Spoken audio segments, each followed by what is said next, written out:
Spain, late 15th century. The air itself seemed to hum with the weight of fear. Church bells rang not to summon the faithful, but to remind them who ruled their souls. The Inquisition had risen like a shadow over the land, its purpose cloaked in righteousness, to purify faith, to cleanse heresy, and to silence dissent in the name of God. In every village, whispers carried the same warning: beware the questioners. The Inquisitors wore black robes and iron crosses, their eyes cold as polished stone. Behind them trailed confessors, scribes, and guards, all sworn to extract the truth, no matter the pain it took to find it. The accused were not always guilty. Sometimes they were scholars who read forbidden texts, merchants who failed to bow deeply enough before priests or widows whose prayers sounded too strange. The Inquisition fed on rumor, jealousy, and fear, turning neighbor against neighbor. In the heart of Seville, a man named Mateo de Aranda worked as a scribe in a monastery. He had once believed deeply in the Church's light, but the more he copied the scriptures, the more he found contradictions, words that spoke of mercy beside acts of cruelty. His heart stirred with quiet doubt. He had shared his thoughts only once, to his childhood friend Lucia, a healer accused before of practicing pagan cures. Her answer haunted him: faith should comfort, not terrify. But in these days, such words could damn a soul. Mateo begged her to stay silent, yet rumors spread faster than prayer. Lucia's patients spoke kindly of her. That was enough to draw suspicion. The friars summoned her for questioning. Within a week she vanished from her cottage, her herbs trampled, her door sealed with wax. Mateo knew what that meant. The Holy Office had taken her. At night, the city glowed with torchlight as the autos de fe, the public acts of faith, were prepared. Wooden scaffolds were raised in plazas. The smell of burning tar and rope filled the air. People came not out of cruelty, but out of terror, to prove their own loyalty by watching others die. In the monastery halls, whispers of tongue-tearers began. Instruments of confession, they called them. Iron pincers forged by blacksmiths under orders of the Inquisition, designed to rip out the tongues of those who blasphemed or refused to recant their sins. The idea chilled even hardened soldiers. Mateo could not sleep. Each night he imagined Lucia kneeling in a dungeon, her voice echoing off damp stone, asking questions no one would dare answer. He longed to go to the tribunal and plead for her innocence, but even the act of defending a heretic was heresy.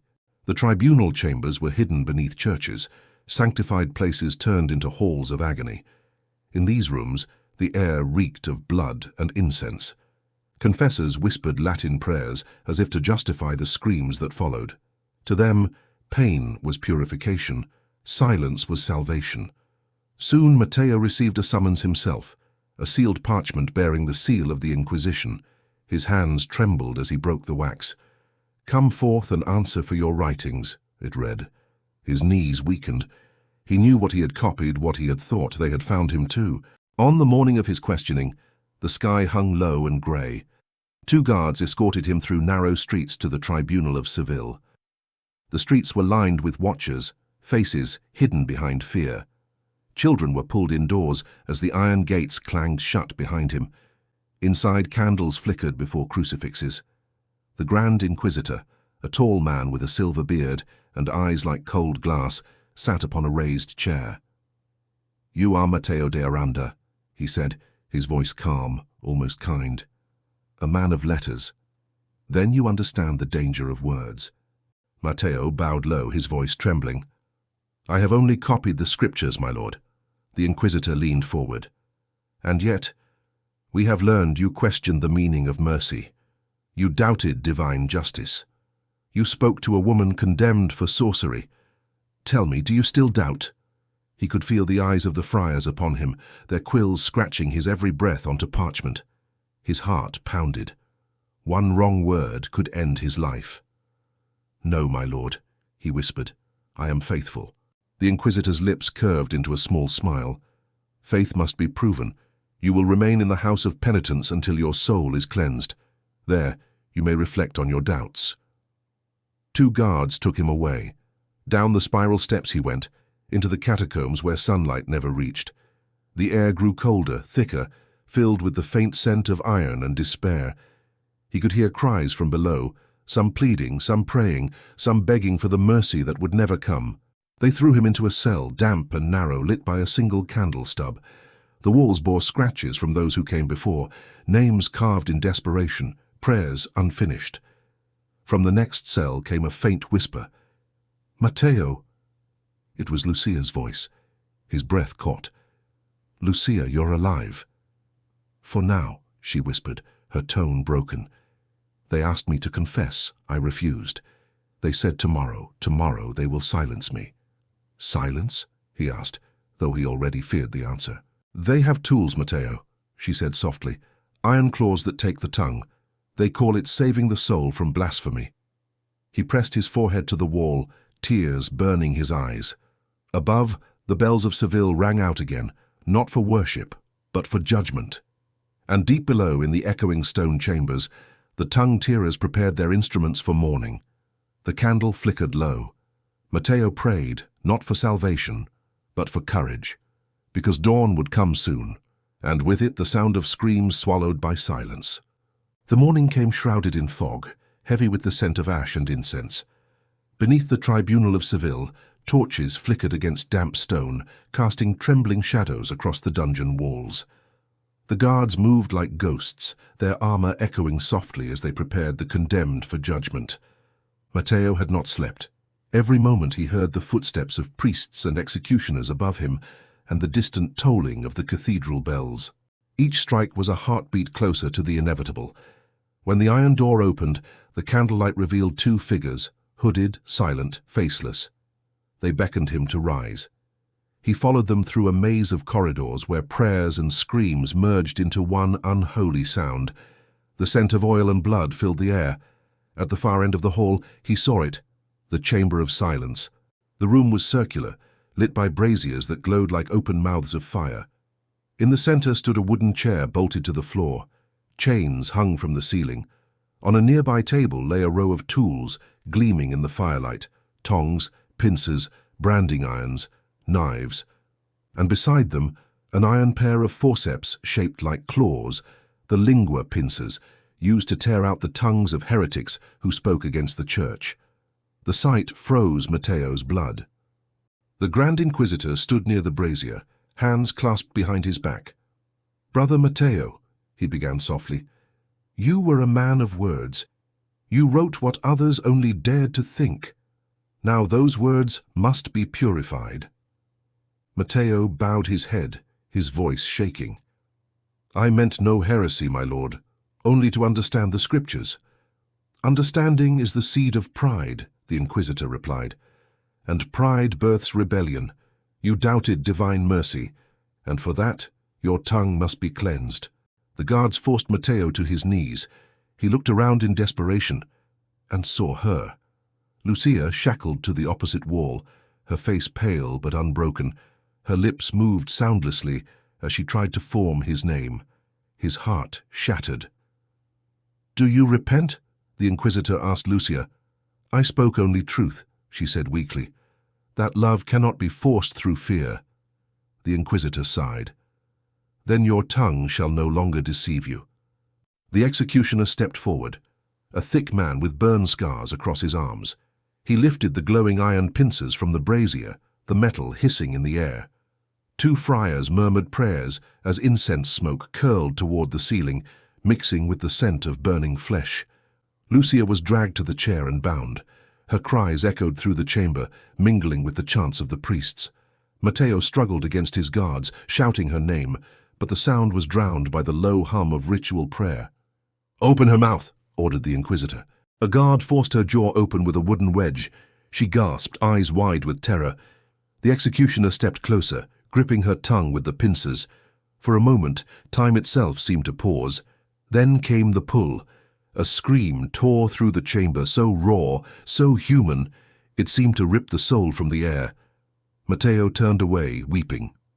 Her cry faded into a wet, choking silence.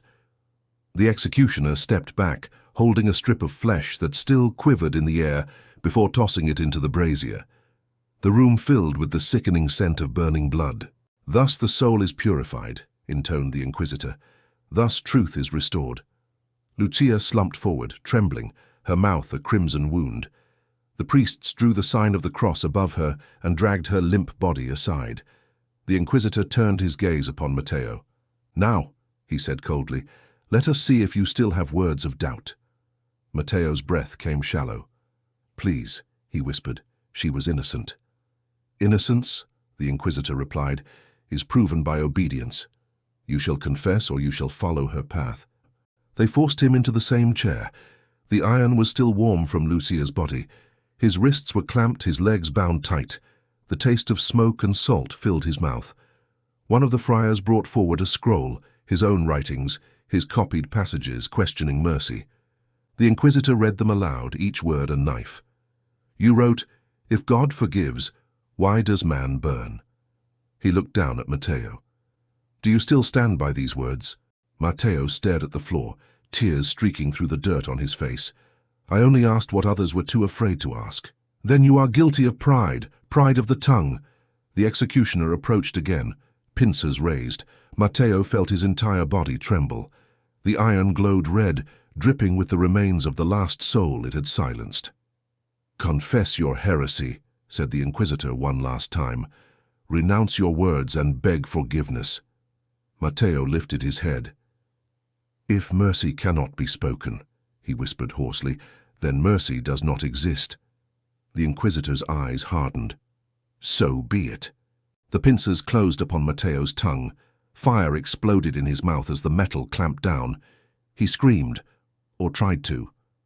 The sound came out as a gurgle, raw and broken. The executioner yanked hard, tearing flesh from its roots. Blood flooded his throat as his vision blurred. He could no longer scream. Only silence remained. When it was done, the Inquisitor turned to his scribes. "Record this. The heretic Mateo de Aranda has confessed through purification of the tongue." The friars dipped quills into ink and wrote calmly as the two guards dragged Mateo's convulsing body back to his cell. Lucia was gone. Whether to death or mercy, he did not know. He lay on the stone floor, tasting blood and iron, his voice forever lost.